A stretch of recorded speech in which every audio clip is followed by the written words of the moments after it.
buenas tardes a todas las personas que nos están siguiendo por la página del Ex Informa. El día de hoy su servidora se complace con recibir y escuchar al magistrado doctor Carlos Iván Arenas Ángeles. Él nos va a dar una plática sobre la ética como un elemento esencial de la función jurisdiccional. Al respecto voy a dar lectura a su ficha curricular bastante amplia. Por eso mismo nos complace mucho escucharlo y contar con la presencia de una persona tan preparada dentro de la función legal.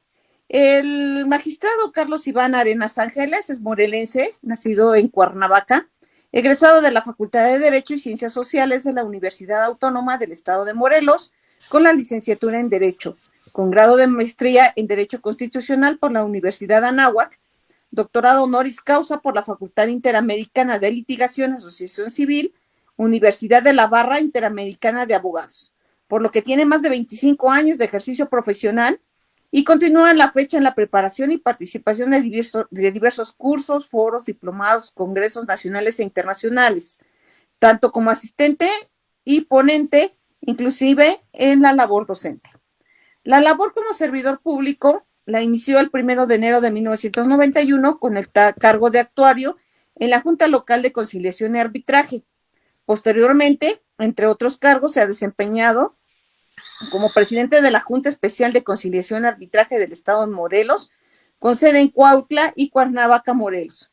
Presidente y fundador del Tribunal Estatal de Conciliación y Arbitraje, director de apoyo parlamentario del Instituto de Investigaciones Legislativas del Congreso del Estado de Morelos, y en el 2006 fue nombrado magistrado del entonces Tribunal Contencioso Administrativo del Poder Judicial del Estado de Morelos, fungiendo durante ese periodo como presidente del mismo. A partir del año 2009 fue designado como magistrado del Tribunal Superior de Justicia del Estado de Morelos, dentro del cual ha estado adscrito a todas las salas de ese tribunal, es decir, la primera, segunda, tercera e inclusive en la sala auxiliar, todas del primer circuito, así como a las salas del segundo y tercer circuito con sede en Cuautla y Jojutla, respectivamente. Asimismo, ha fungido como presidente de la primera y tercera sala del Tribunal Superior de Justicia.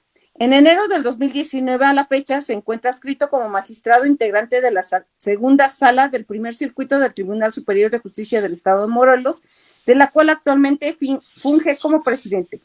También ha realizado aportaciones jurídicas, que son el proyecto de iniciativa de reforma a diversos artículos de la Ley Orgánica del Poder Judicial del Estado de Morelos, relativas a establecer como facultad del Pleno del Tribunal Superior de Justicia del Estado la de otorgar y reglamentar el haber del retiro. Proyecto de acuerdo general que establece las bases a observar en la adscripción de los magistrados que integran el Pleno del Tribunal Superior de Justicia del Estado. La tesis de jurisprudencia, el Tribunal de Casación no debe limitarse a la litis de los agravios. Y como publicaciones de la importancia y fortalecimiento de la tutela judicial vía de la justicia administrativa, el papel de la jurisdicción de la protección del medio ambiente, y el Tribunal de Casación no debe limitarse a la litis de los agravios. Por igual, ha ocupado los siguientes cargos honoríficos, que son integrante del Comité de Ética del Honorable Tribunal Superior de Justicia del Poder Judicial del Estado de Morelos, integrante del Consejo y órgano del Premio Estatal de Abogados Antonio Díaz Soto y Gama, representante del Tribunal Superior de Justicia del Estado de Morelos en las mesas de trabajo para el análisis de la legislación en materias de seguridad pública del Estado de Morelos, y representante del Tribunal Superior de Justicia ante la Comisión Ejecutiva de Atención y Reparación a Víctimas del Estado de Morelos, y la elaboración del reglamento de la Ley de Atención y Reparación Integral a las víctimas del delito y violación a derechos humanos. Recientemente, como director de la Escuela Judicial del Tribunal Superior de Justicia y presidente del Comité Editorial de la revista jurídica Justicia y Libertad. A la par de la carrera como servidor público, está y ha complementado con la labor académica y la docencia, ya que desde el año de 1998 ha impartido clases como catedrático titular en diversas instituciones públicas y privadas en nivel licenciatura y posgrado. primordialmente en las ramas de derecho público y privado, así como ha formado parte de diversos comités de titulación, asesor de tesis de titulación y ha participado como jurado en exámenes profesionales. También como coordinador de academias de derecho, coordinador de diplomados, corresponsables de la planeación de diplomados, como son Universidad Americana de Morelos, Centro Internacional de Estudio Superior, Instituto Tecnológico de Monterrey, Campus Cuernavaca, Escuela de Derecho de la Universidad del Valle de México, Campus Cuernavaca, Colegio Jurista, Universidad Loyola de América y Universidad Autónoma del Estado de México. Como ustedes se podrán percatar, contamos el día de hoy con una persona con amplia experiencia jurídica y también docente dentro del ámbito del derecho. Y por tanto va a ser un honor escucharlo con el tema que nos ocupa el día de hoy, que repito, es la ética como un elemento esencial de la función jurisdiccional. Magistrado, muchas gracias y lo escuchamos. Muy buenas tardes, muchas gracias. Te saludo, juez, con mucho afecto, con mucho respeto y muchas gracias por la presentación que inmerecidamente has mencionado el día de hoy, a la juez de lo familiar en el Estado de México, a la licenciada Luz María Carrasco Hernández. Muchas gracias, maestra, por esta presentación.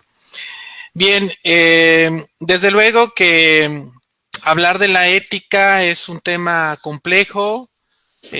Trataré de ser lo más claro que se pueda en este tema, porque abordarlo desde el punto de vista filosófico, abordarlo desde el punto de vista antropológico, en fin, abordarlo por donde lo quieras abordar siempre es muy complejo, poder tratar de aterrizarlo, ¿no? Pero a diferencia de los jurisconsultos y de los expertos en estos temas, trataré en la medida de lo posible aterrizar las ideas de lo que corresponde a este tema tan importante. Considero que es de suma relevancia hablar de la ética como un elemento esencial de la función jurisdiccional en el sistema jurídico mexicano. Creo que es muy importante, pero como lo discutíamos no lo discutíamos, sino lo platicábamos, es bastante complejo para tratar de llevarlo a la congruencia en nuestra vida personal con la profesional y a veces pues es complicado, ¿no? Bien, les pediría, nos vamos a apoyar con unas diapositivas, dando seguimiento, y para ello les pediría ahí en los controles técnicos si me apoyan para pasar a la siguiente diapositiva. Y antes de leerles esta frase quisiera decirles, pues bueno, que sin duda hablar hoy de la ética judicial, poniendo énfasis en las virtudes del juzgador, pues especialmente sugerente, sobre todo en un ámbito tan poco familiarizado con este tema como es el público jurídico, particularmente el judicial. Para este sector referiré a las virtudes del juzgador, pues resulta novedoso y hasta sorprendente, ya que siempre se tiene la idea, en mi opinión, errónea, de que el comportamiento moral del juzgador, y me voy a referir a los hábitos que conforman su carácter, corresponde solo al ámbito de su vida privada. Y yo creo que ahí es donde tenemos que partir para decir que esto es un error y que en consecuencia pues se tiene que ver con una función profesional. Hoy es un hecho incontrovertible aceptar que la legítima aspiración que tiene toda la sociedad de contar con un buen derecho no se consigue solo con tener expertos en el conocimiento de la ley. Tenemos que ir construyendo como operadores de lo que es el sistema jurídico mexicano en el ámbito de la función jurisdiccional, ir construyendo una cultura que nos haga ver esto de manera diferente. Esto es decir, en un sentido más general de lo que es la dogmática jurídica. Esta dogmática jurídica que muchas veces nos encierra y nos cierra la puerta para poder tener un panorama diferente y poder llegar a la justicia. Sino también pues se requiere que tales profesionistas posean una serie de hábitos, o por qué no llamarlo así, aptitudes personales, que lo hagan las personas más idóneas para cumplir con tan significativa labor. Para ello, entonces, ahí ustedes encuentran una frase de Piero Calamandrei que lo voy a leer expresamente como lo cita él. En alguna parte dice él que los jueces son como los que pertenecen a una orden religiosa. Cada uno de ellos tiene que ser un ejemplo de virtud si no quieren que los creyentes pierdan la fe. Yo lo traduciría así, en el sentido de que es muy importante tanto en nuestra conducta interna, es decir, aquí en el tribunal, en el Poder Judicial, en los juzgados, dentro de la institución, que debe ser congruente también con nuestra vida personal. Porque si no, aquí corremos el riesgo de que no estemos siendo legitimados para desempeñar los puestos públicos en un servicio público que es muy importante, que se llama impartición de justicia.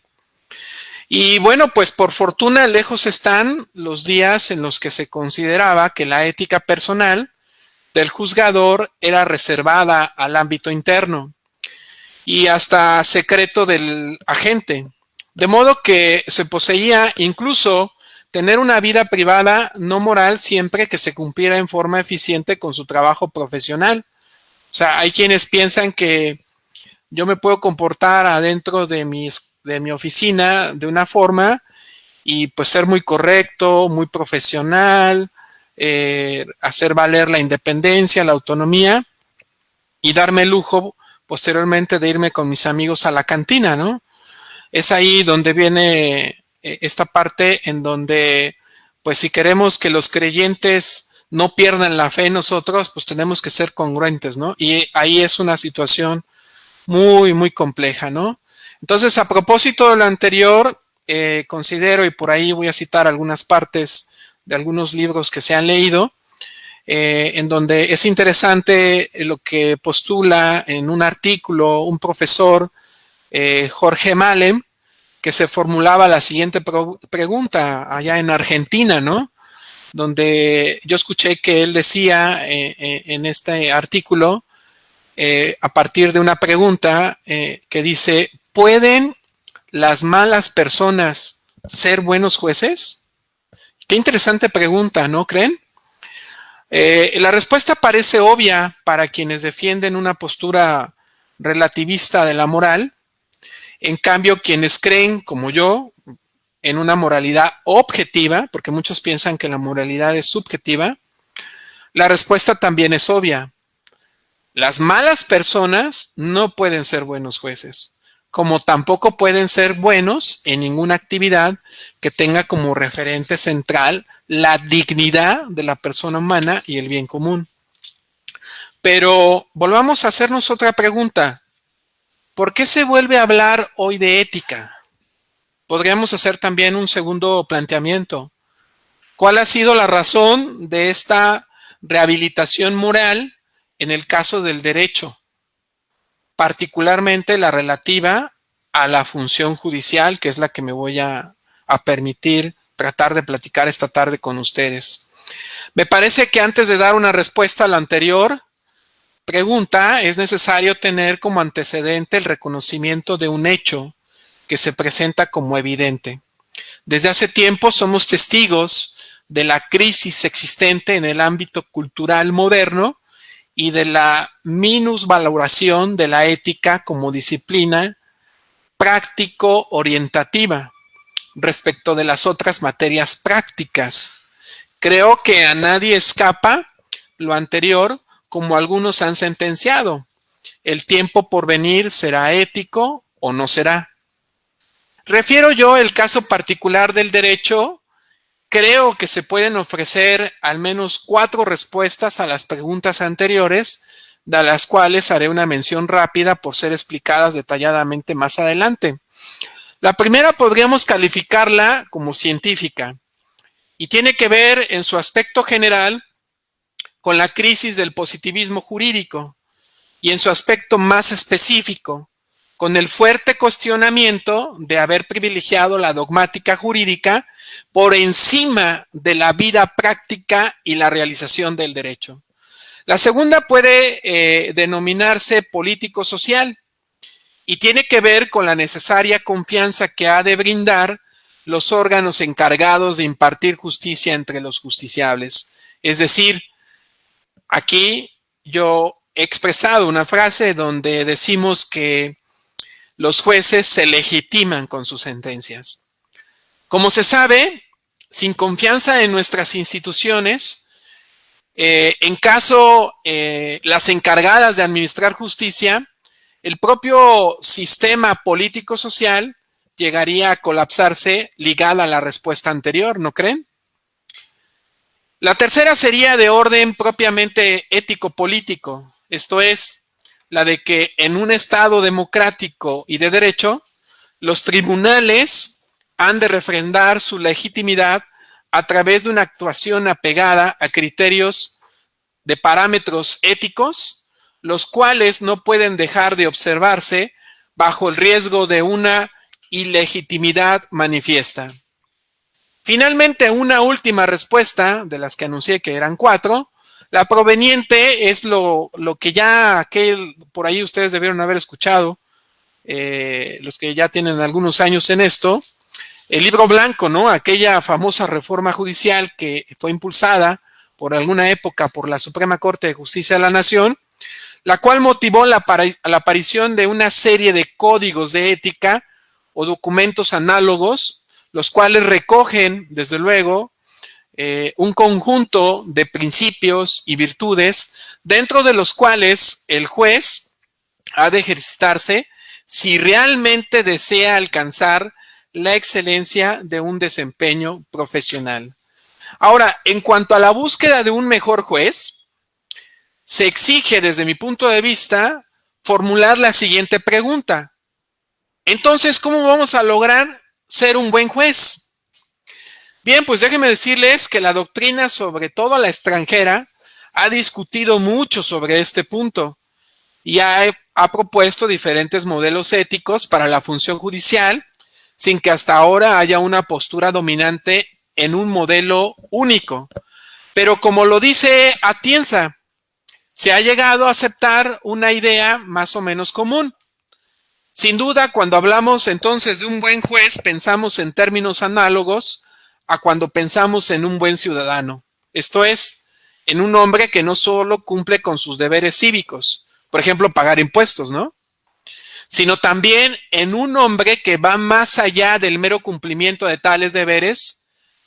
En definitiva, a ser un hombre virtuoso. Es decir, cuando hablamos de la ética como un elemento esencial de la función jurisdiccional, el estándar, óigase bien, el estándar es más alto, el rango se eleva.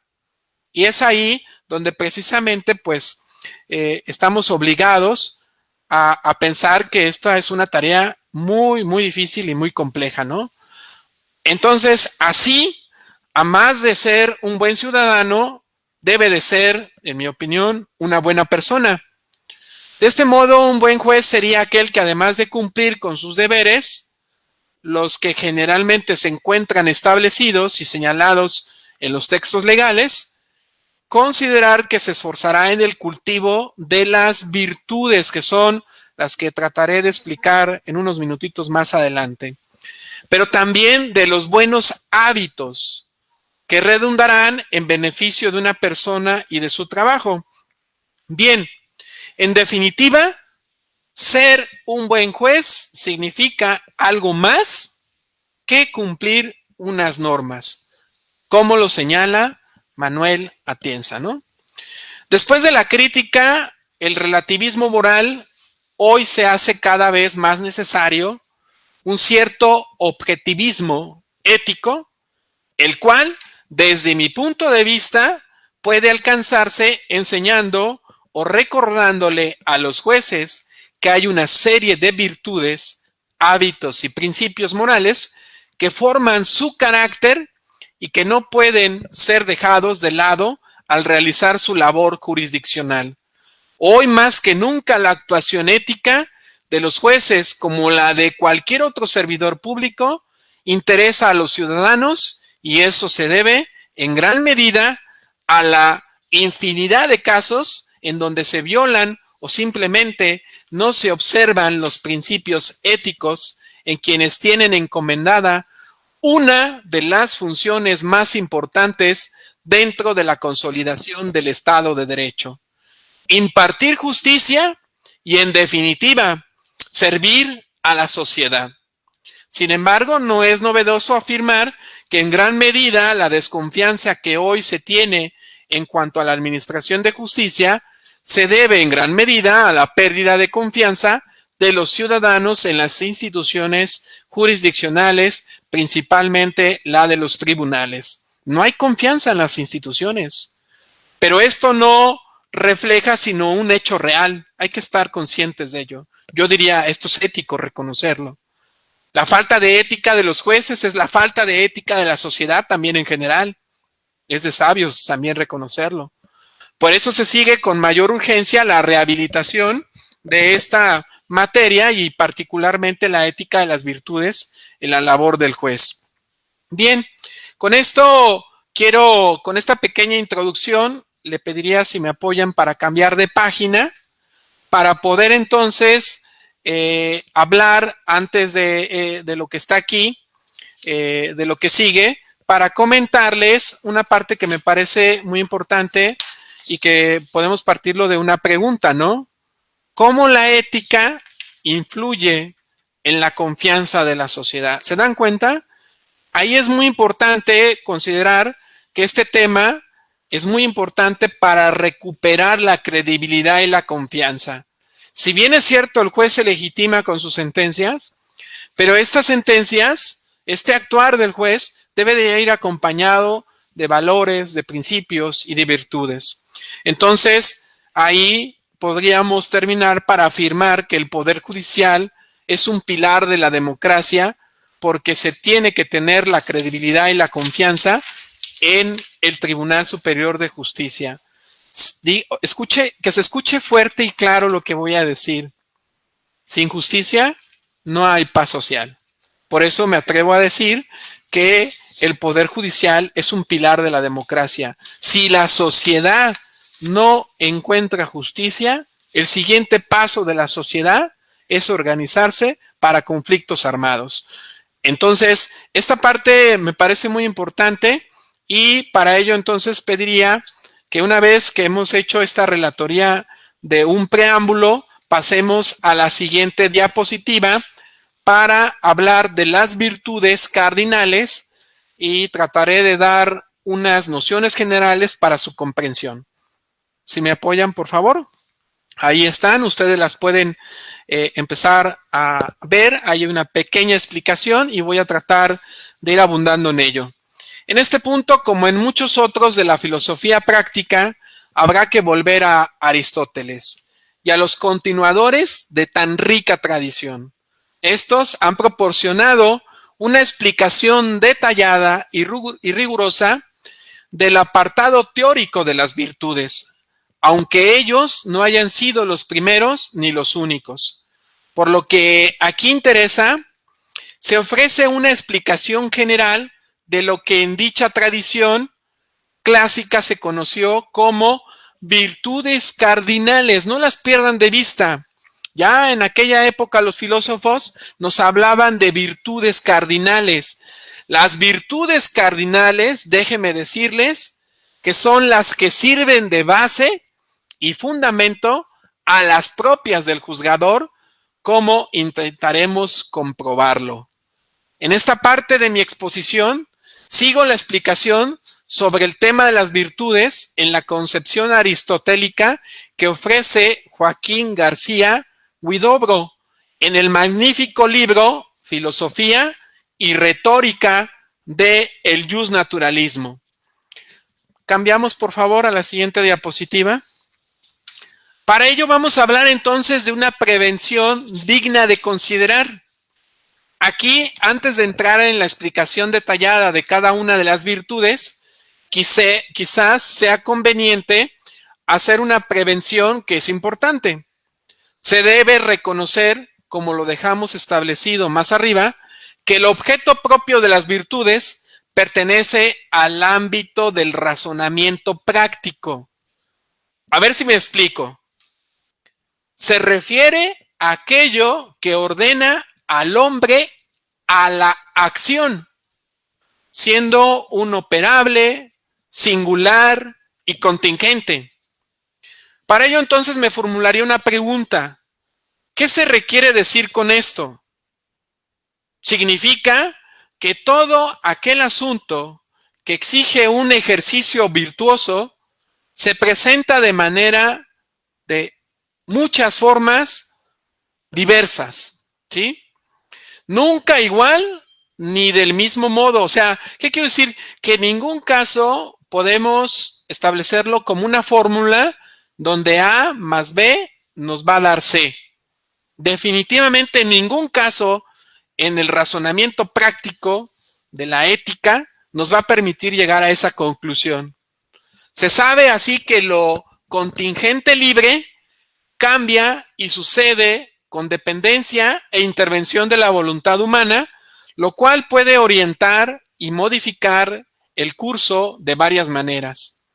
De modo que tratándose de lo contingente, ha de asumirse como variable y dependiente de los individuos y de las circunstancias.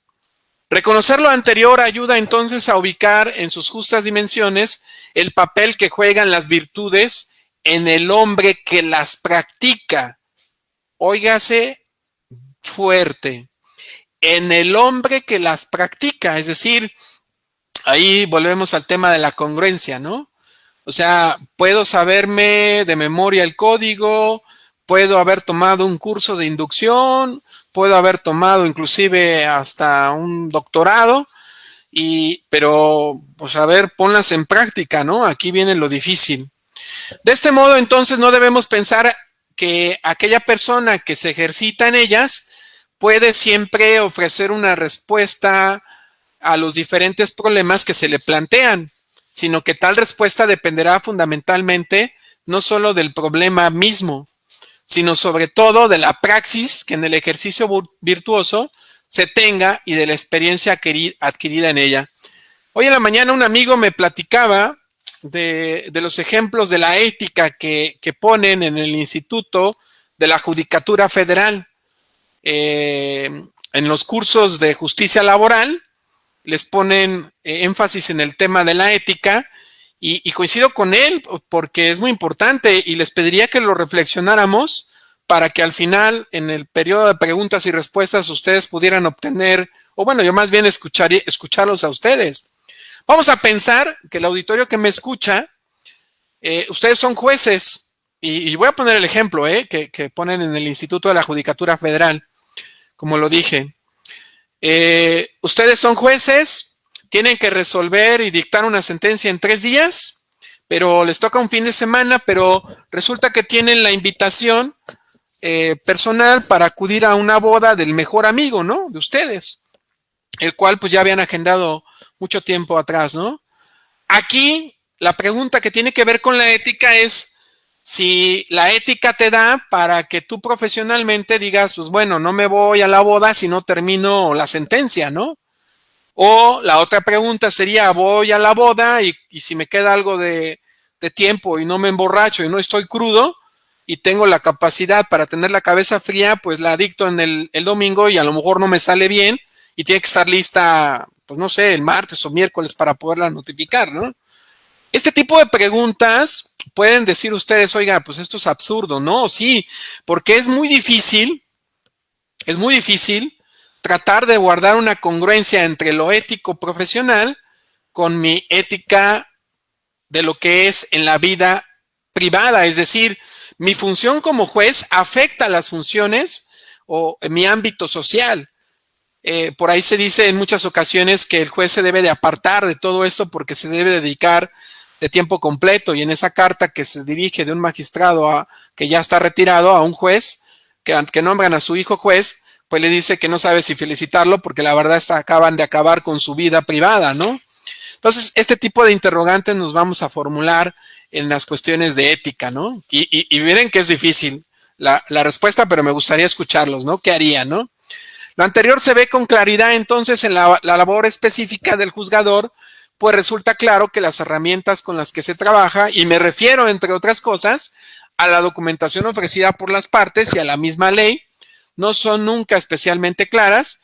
Siempre hay en ellas y en toda la labor judicial, en general, un margen de incertidumbre que alcanza inclusive a la decisión final. Así, por ejemplo, las normas jurídicas que generalmente emplea el juez nunca son expresadas con un lenguaje inexacto, ¿no? De modo que el juez se ha de enfrentar entonces al problema intentando dilucidar el significado preciso de tales expresiones, y esta labor dice mucho el ejercicio de las virtudes. Veamos ahora entonces las virtudes del juez. Ahí le pediría si me apoyan para cambiar la siguiente diapositiva, donde tenemos las virtudes del juez. Bien, expuesta la parte teórica de las virtudes, que es un poco pesado, pero espero que el auditorio lo haya podido digerir lo más sanamente posible, como el tema de las virtudes como el modelo ético que considero más idóneo en la labor jurisdiccional. Conviene ahora pasar a explicar de esas virtudes a las que nos hemos referido, las propias del juzgador. Las más importantes y que suelen ser mencionadas con mayor insistencia, y aquí la juez no me dejará mentirlo, son las que tiene que desarrollar y todos los días tienen que ser un ejemplo en su vida personal y a la hora de dictar los acuerdos, a la hora de dictar una resolución, una sentencia, son la independencia, la imparcialidad y la objetividad. Nótese, por favor, para efectos de esta charla en esta tarde con ustedes, virtudes propias del juzgador. Aquí lo vamos a ir aterrizando porque entonces hablamos de que es indispensable la ética como un elemento esencial de la función jurisdiccional. ¿Y saben por qué? Porque esto nos va a ayudar a ser fuertes en nuestra independencia, en nuestra imparcialidad y en nuestra objetividad, porque son virtudes. Ahora, sin embargo, pienso que estas no podrían ser comprendidas íntegramente sin la referencia y explicación de las que en la doctrina clásica se conocen bajo el nombre, como ya lo dijimos, de las virtudes cardinales. Ahora, pasamos de las virtudes propias del juzgador para hablar de virtudes cardinales. No las confundan, hay que separarlas. Ahora nos vamos a las virtudes cardinales, que son como la forma en que se debe de conducir y debe de actuar el juez. La prudencia, la justicia, siempre actuar con justicia, tener fortaleza y tener templanza. Vamos a poner el ejemplo que tenemos en boga en México, ¿no?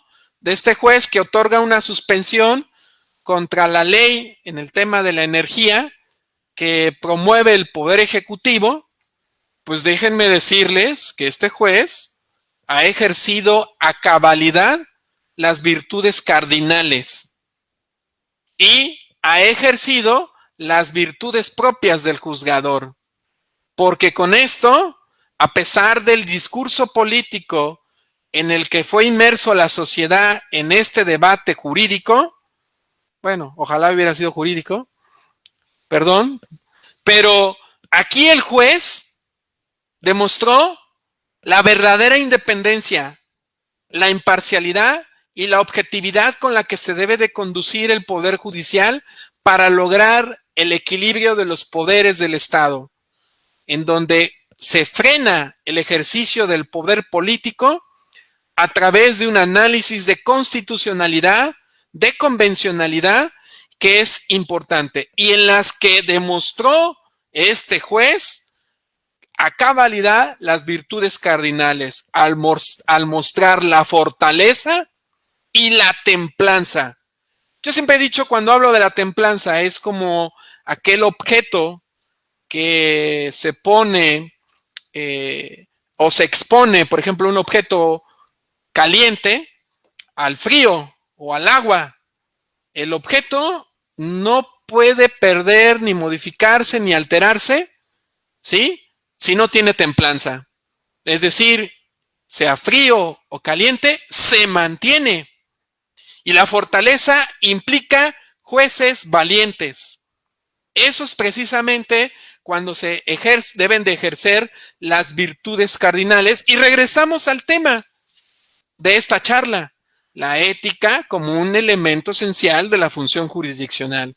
Así que es un ejercicio riguroso y solo es posible la referencia a las 3 virtudes específicas propias del juzgador si antes se entiende bien aquellas otras generales donde encuentran su justificación. Le pediría a los controles técnicos si me apoyan por favor para pasar a la siguiente. Vamos a tratar de explicar estas virtudes cardinales. Vamos a hablar de la prudencia como una virtud del juzgador. En la filosofía clásica, a la prudencia se le conoció como pronexis, sobre la que prácticamente todos los autores escribieron, desde Platón hasta Tomás de Aquino, pasando, pues, por supuesto, por Aristóteles y San Agustín.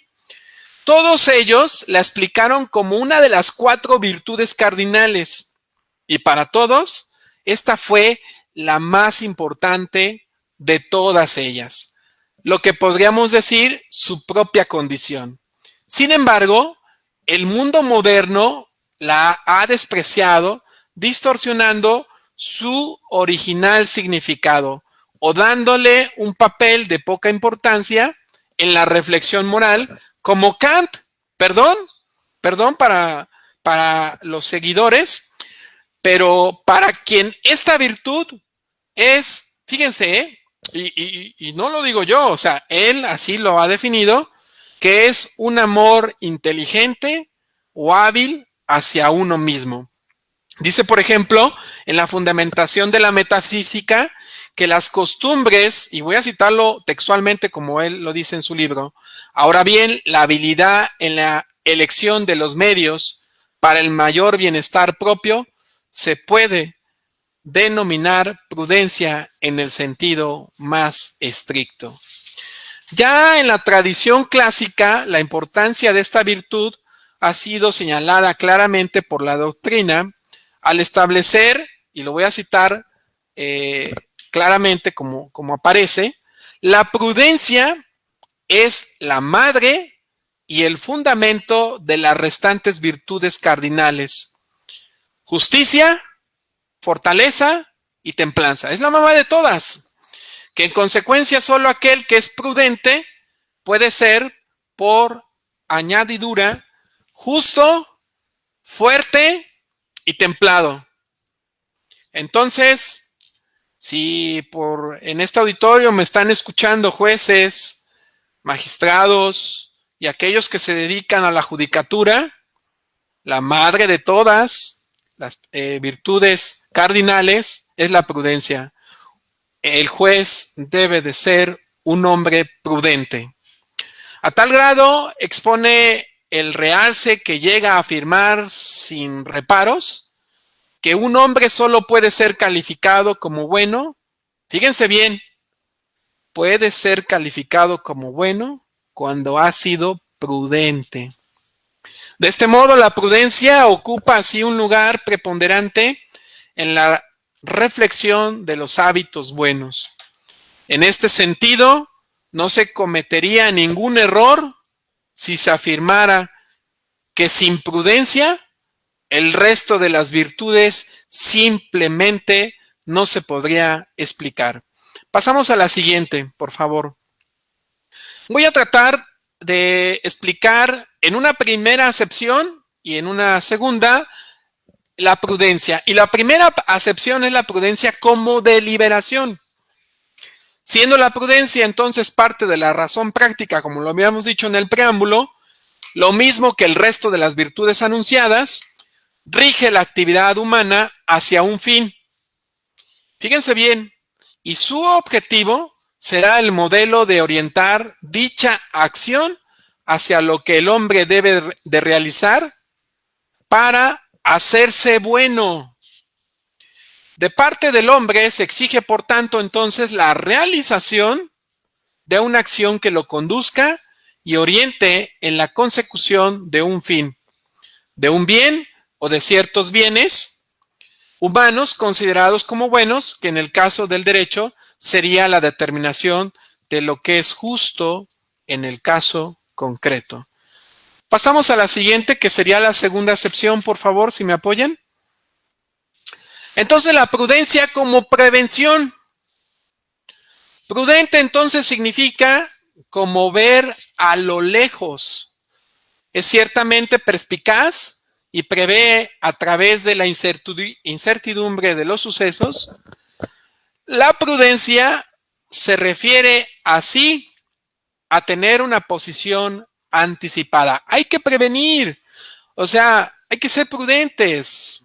Si queremos prevenir un desastre, hay que ser prudentes. La prudencia se refiere así a tener una posición anticipada que se traduce en la precaución y protección de las eventualidades que puede uno enfrentar. Por eso tanto Aristóteles como Tomás de Aquino llegan a concluir que la prudencia no es sino el ejercicio de la recta razón en el obrar bien. Pasamos a la siguiente, por favor. La prudencia en la labor judicial. En esta misma tradición realista, esta virtud se presenta al menos en las siguientes etapas de la labor del juzgador. Cuando delibera, cuando juzga y cuando ordena. Las dos primeras entonces representan el aparato cognitivo de la prudencia y la tercera el aspecto ordenativo de la misma. Pasemos a explicar en forma general cada uno de estos momentos. Y para ello nos hacemos la siguiente pregunta. ¿Sobre qué hacer de deliberar el juez? ¿Sobre qué ha de hacer, sobre qué ha de deliberar el juez? La segunda pregunta que nos podemos formular para tratar de responder a todo esto es, ¿cuál sería la base de su deliberación? Es claro, entonces, tratando de obtener una aproximación a estas preguntas, que será sobre el problema concreto, sobre el conflicto sometido a su consideración. Es decir, fíjense, aquí es ocurre siempre en muchas ocasiones y muchos no me dejarán mentir. Y perdón por el ejemplo que le voy a poner.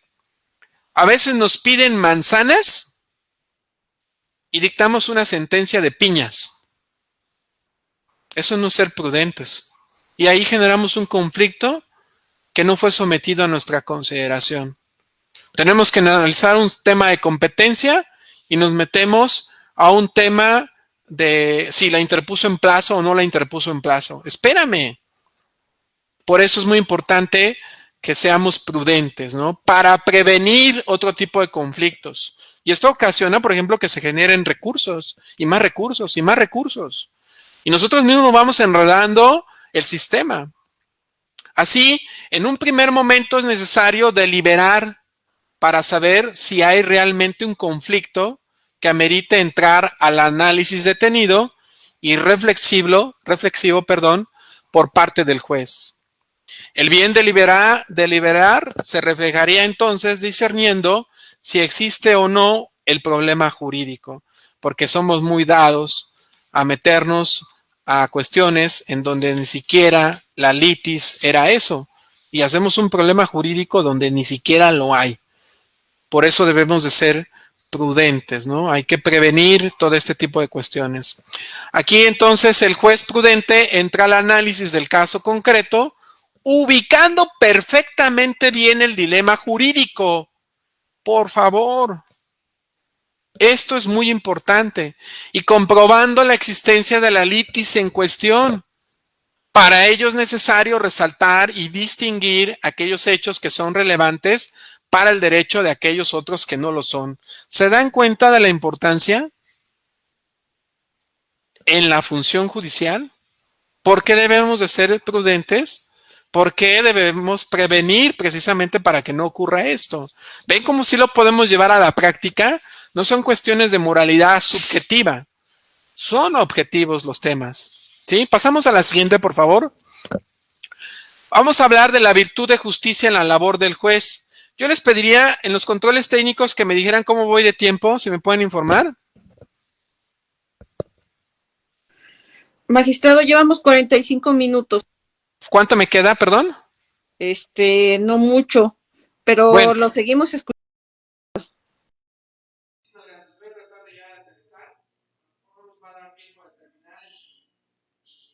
Y bueno, de todos modos, ahí está la presentación. Hablemos entonces ahora, ya estamos en la presentación de la virtud de justicia en la labor del.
¿Quién sabe dónde quedó la justicia? Aquí yo resuelvo como dice el código, como dice la ley. Y la justicia, ¿quién sabe dónde quedó? ¿Verdad? Entonces, aquí es un tema. Pasamos a la siguiente, por favor. La templanza como virtud esencial del juzgador. Otra de las virtudes que poco suele mencionarse, siendo por mucho una de las más importantes en la labor judicial, es la virtud de la templanza, la cual indica la moderación, y voy a decirlo así, de los apetitos y el uso excesivo de los sentidos, sujetándose a la razón. Esta es la noción central que la tradición realista explica al tratar la templanza. Tomás de Aquino, por ejemplo, dirá que esta aparta al hombre de aquello que le atrae en contra de la razón, como son, por ejemplo, los bienes sensibles y corporales, no porque estos sean malos en sí, sino cuando estos no se encuentran sometidos a la razón o van en contra de ella. Dice el doctor evangélico, nuestro al que estoy citando, Tomás de Aquino, que la oposición de estos bienes a la razón radica en el hecho de que el apetito sensitivo los busca de un modo irracional. Imagínense al juez, volviendo al ejemplo que pusimos, que pues recibió las presiones de todos lados y no se dobló. No se dobló, concedió la suspensión definitiva, ¿no? Entonces, con la templanza sucede lo mismo que con la fortaleza, no se busca tanto hacer el bien, concretar lo justo, porque esta función ya fuera hecha por la prudencia y la justicia, sino que aquí, cuando hablamos precisamente de estas, vamos a hablar de conservar tal bien, proteger y resguardar lo justo. Esta tiene como objetivo entonces primario mantener la tranquilidad del espíritu humano. Su finalidad es así poner orden en el interior del hombre, el cual muchas veces se oscurece por las inclinaciones más fuertes y elementales de la existencia humana, el comer, el beber y la inclinación sexual. La templanza se opone a toda perversión del orden interior, gracias al cual subsiste y obra la persona moral cuando las fuerzas mismas de conservación, de verificación y perfeccionamiento del yo quieren producir la destrucción. Se inicia la batalla entre la templanza y la inmoralidad, disputándose el derecho de imponer cada uno sus leyes. Ahí viene una lucha terrible, terrible como jueces que somos, tanto de primera como segunda instancia, en donde juega una serie de cosas ahí muy importantes, de que es más, desde cuando recibimos a una persona donde viene a hacer su alegato de oídas, conservar la integridad para no hacer un gesto para que el litigante no vaya a pensar que le di la razón, desde que viene y te quiere regalar un reloj, algo, pues eso te puede comprometer, ¿no? Como por ejemplo, en aquella ocasión donde te dicen, oiga, sabemos que usted no recibe dinero y que tampoco acepta mujeres, acepta hombres. O sea, me doy a explicar, pues ahí es donde juegan una serie de factores que, por ejemplo, aquel hombre que es proclive a la sensibilidad de todas estas cuestiones que tienen que ver con el manejo de las emociones, déjenme decirles que tiene un problema para poder ser juez. Entonces, comprendida así, la templanza se convierte en un requisito esencial para poder juzgar bien. Pasamos a la siguiente, por favor. La independencia como primera virtud específica de la labor judicial. Después de haber tratado en forma general el tema de las virtudes cardinales y del importante papel que éstas juegan en la labor jurisprudencial, y hasta aquí lo voy a dejar porque más adelante vienen otros temas, pero ya los tiempos nos comieron, pero yo sí quisiera decir que entonces estamos en condiciones de abordar aquellas que la doctrina y buena parte de los códigos de ética o documentos análogos denominan judiciales. Una de las virtudes que más se mencionan como específicas y propias de la labor del juzgador es la de la independencia judicial. Esta, como se sabe, no se encuentra en la nómina de las virtudes cardinales explicadas hasta ahora. Sin embargo, la propia tradición realista nos ofrece los argumentos necesarios y están en todos los códigos de ética de los poderes judiciales para dar una justificación racional de esta. Así, se puede afirmar taxativamente que la independencia judicial es principalmente la autonomía de la conciencia del juez en cuanto tal.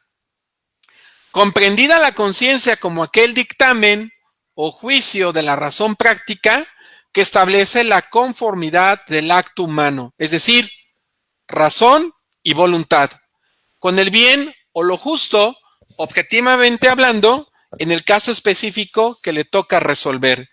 En la parte que considero sustancial, algunos tratadistas piensan que una de las deformaciones que se suele tener a la hora de hablar de independencia del juez es la de asimilar esta con la autonomía.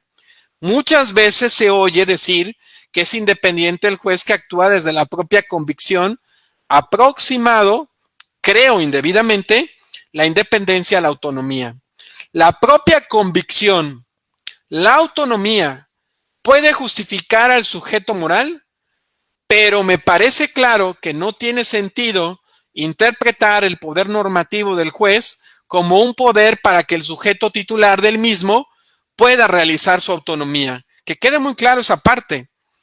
Y ya dentro de los puntos que me gustaría ir terminando, es la imparcialidad como segunda virtud específica del juzgador. La imparcialidad trata de controlar los móviles del juez frente a influencias extrañas al derecho provenientes del proceso. Se entiende así como una especie de la independencia, pero ahora referida específicamente a las influencias o móviles que puedan provenir del interior mismo del proceso judicial e influir en la deliberación y resolución definitiva a la que el juez llegue. Es decir, a pesar de todas las amenazas, incluso amenazas de modificar, inclusive, háganme el jurídico favor, hasta de pensar en modificar la ley de amparo para que no proceda una suspensión en caso de que haya leyes que beneficien a la nación.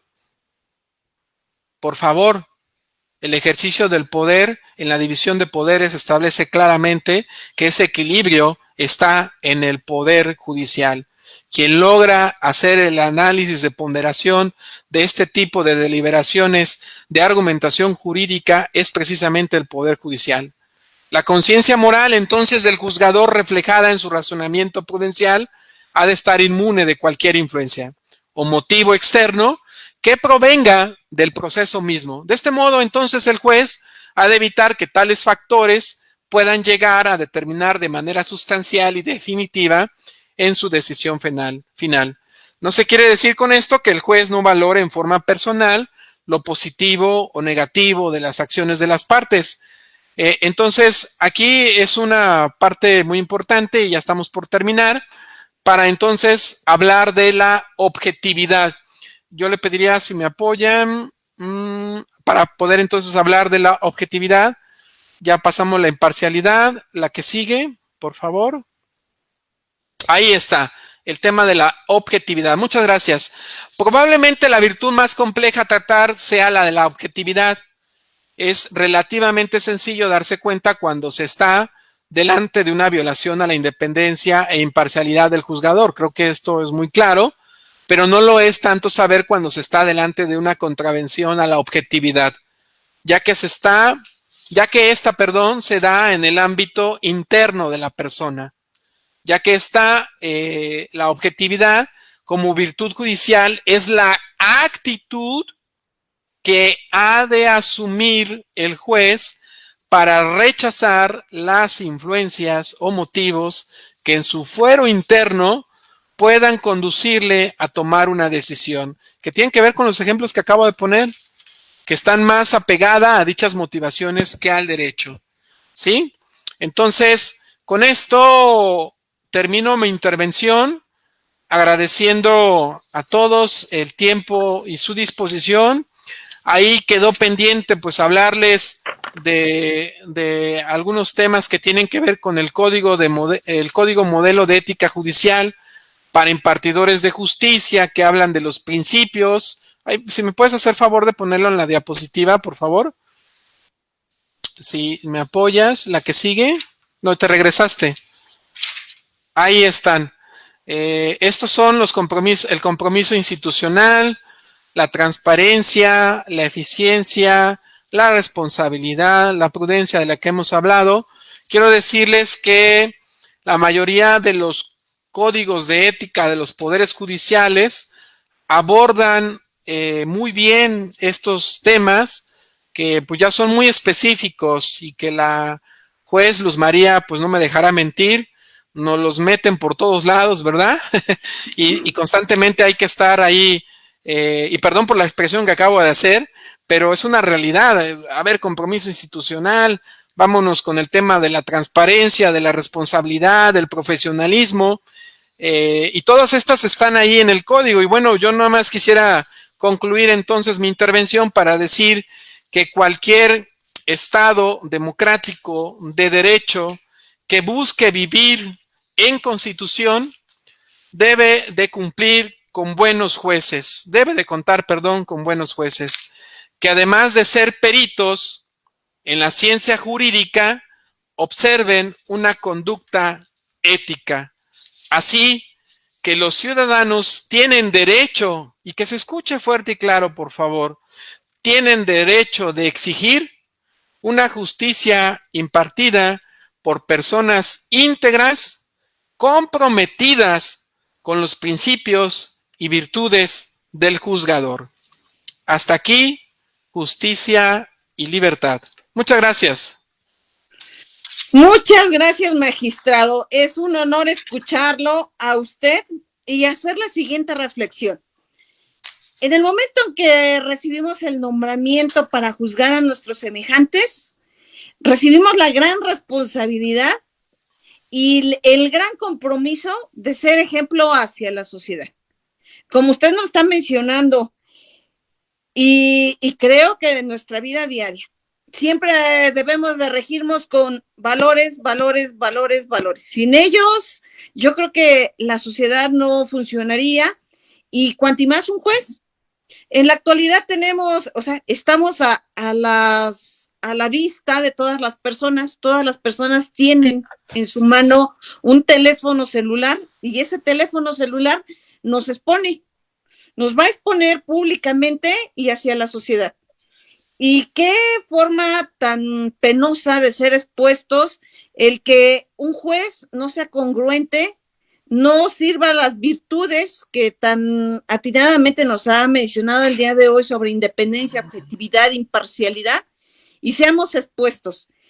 Ante esa exposición, no solamente es el juez, es un poder judicial, y que todos los jueces debemos y tenemos la responsabilidad de representarlo con honestidad y que eso nos crea a nosotros credibilidad hacia la gente.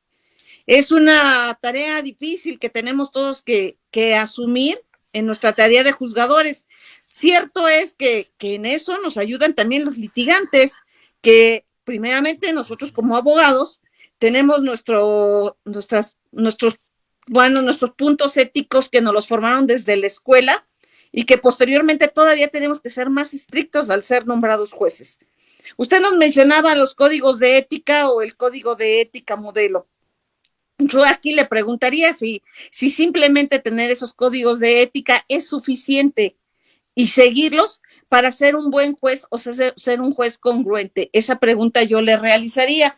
Cierto es que también le diría, magistrado, este es un tema tan amplio que nos podríamos estar mucho tiempo y no lo concluiríamos, porque todo nos lleva a realizar mayores preguntas y como usted lo mencionaba anteriormente, no solamente somos nosotros, somos los familiares, es todo lo que nos rodea para dar credibilidad hacia la sociedad. Sí, muchas gracias. Sí, efectivamente es una cuestión compleja, el tema de las virtudes, hablar de la ética, pero fíjese que hay dos aspectos que yo voy a tratar de responder a la pregunta para terminar con el tema del código de ética. Quisiera decirle que una de las tareas que tiene pendiente la currícula en las escuelas es precisamente que abandonó al origen de la ética, ¿no? Porque la ética está fundada en la moral y la moral está fundada en la filosofía. Y quiero decirle que los mapas curriculares, las estructuras metodológicas de las universidades en las escuelas y facultades de derecho abandonaron a la filosofía.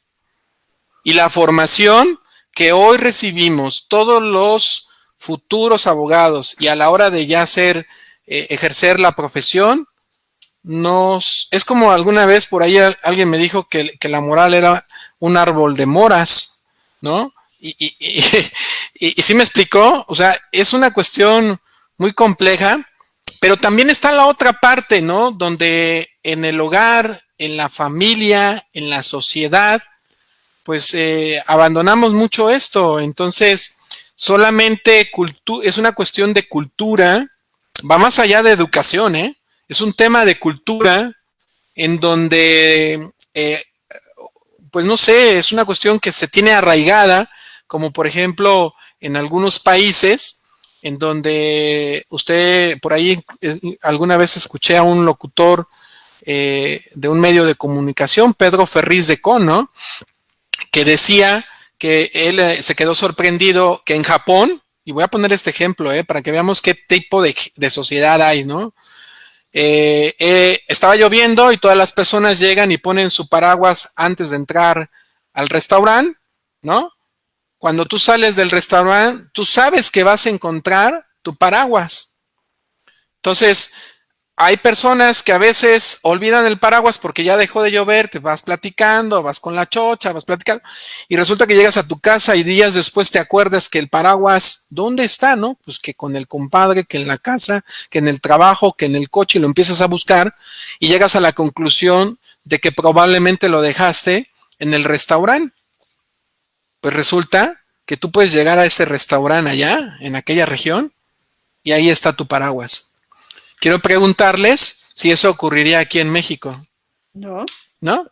Entonces, es una cuestión que tiene que ver con un aspecto cultural en donde el hombre es formado desde el seno materno con valores, con principios. ¿Y sabe cuál es el valor fundamental del ser humano que se forma en el seno familiar para ser la semilla de la sociedad? Respeto. Porque yo sé que si ese billete que está tirado en la calle, no lo voy a levantar porque de alguien ha de ser. ¿Me explico? En cambio, aquí yo encuentro un billete en la calle y aquí, ¿qué es lo que dice el mexicano en América? ¿Qué es lo que dice? Se lo apropia inmediatamente. Ah, está en la calle, No es es de mío, nadie. no Sí. es de nadie, es público. ¿Me explico? Entonces, quien se lo encuentre se lo lleva. En cambio, yo les puedo asegurar que en países avanzados donde tenemos la cultura del respeto, y óigase bien cómo lo voy a decir, de alguien ha de ser, ese billete es capaz de andar por toda la calle y ni el de la basura se lo lleva, ¿no? Entonces, esa parte de la conjunción, ¿me explico, juez?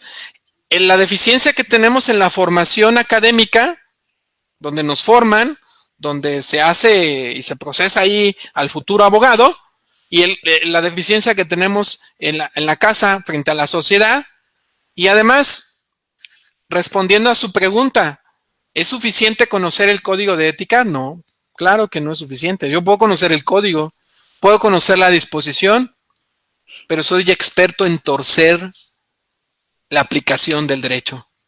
Y entonces también voy a ser experto en torcer lo que dice el código de ética. Pero el código de ética, cuando yo lo entiendo y cuando lo pongo en práctica, eleva mi estándar o mi estatus, ¿no? Para ser un buen juez. Por eso inicié diciendo, entre otras cosas, aparte de la que pusimos al principio, ¿sí? Que las malas personas, desde luego que no pueden ser un buen juez, ¿eh? Nunca podrán ser un buen juez. Entonces, yo partiría de la hipótesis en el sentido de decir que para ser un buen juez hay que ser una buena persona y si sabe de derecho, mejor.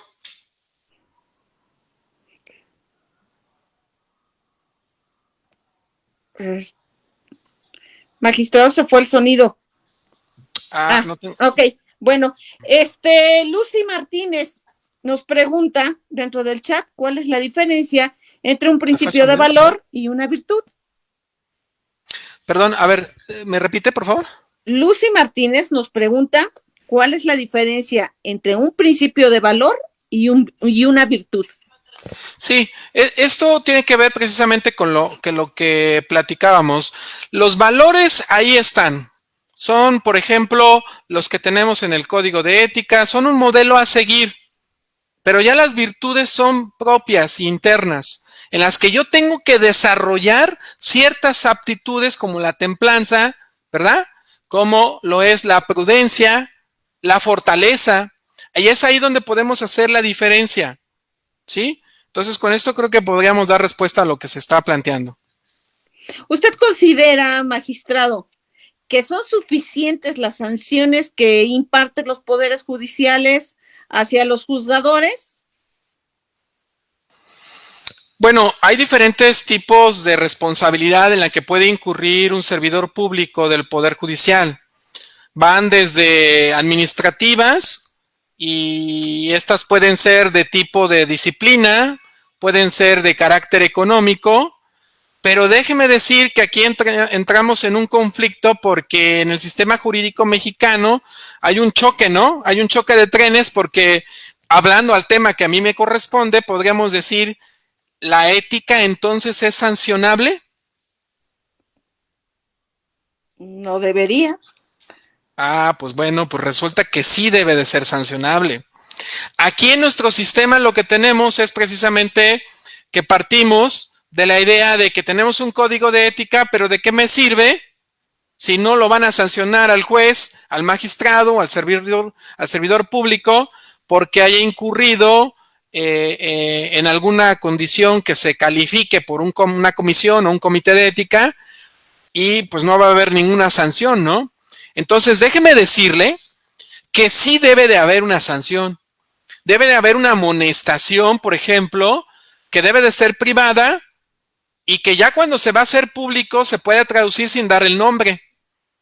Quiero decirle que la Suprema Corte de Justicia de la Nación tuvo un comité de ética y que después le agregaron jurisprudencia. Primero fue de ética y luego comité de ética y jurisprudencia. Juan Díaz Romero fue uno de ellos que lo estuvo encabezando y varios ministros, pero después la quitaron. Inclusive tiene ediciones publicadas este comité por parte de la Suprema Corte de Justicia de la Nación, donde emiten, así como no me lo va a creer, considerando resultandos y imponen sanciones a casos específicos que fueron sometidos a la potestad de este comité. Entonces, sí puede haber, yo incluiría, hoy en día podría, a partir de lo que estamos afirmando, que sí debe de ser sancionable, juez, que debe de ser sancionable aquellos jueces que no cumplan con el código de ética, porque si no, entonces va a ser como el llamado a misa, ¿no? Los que quieren van y los que no, pues no pasa nada. Muchas gracias, magistrado. Sin duda nos quedaron muchos temas sobre la mesa y que tendrían que ser motivo de una plática posterior de la cual lo estamos comprometiendo. Por el momento, el día de hoy, pues nos fue insuficiente el tiempo y agradecemos su participación. No, al contrario, para mí es un gusto y estamos muy contentos de haber podido participar con ustedes. Y bueno, pues aquí seguimos tratando de pues impulsar ese tipo de temas para que se vaya formando una cultura, ¿no? Me parece que es muy importante promover una cultura de la ética en la función jurisdiccional. Muchas gracias y buenas noches a todos los asistentes. Agradecemos su presencia. Buenas noches. Buenas noches.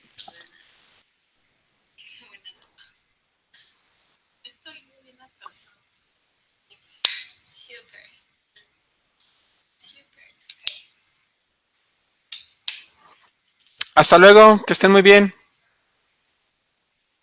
Hasta luego, buenas noches.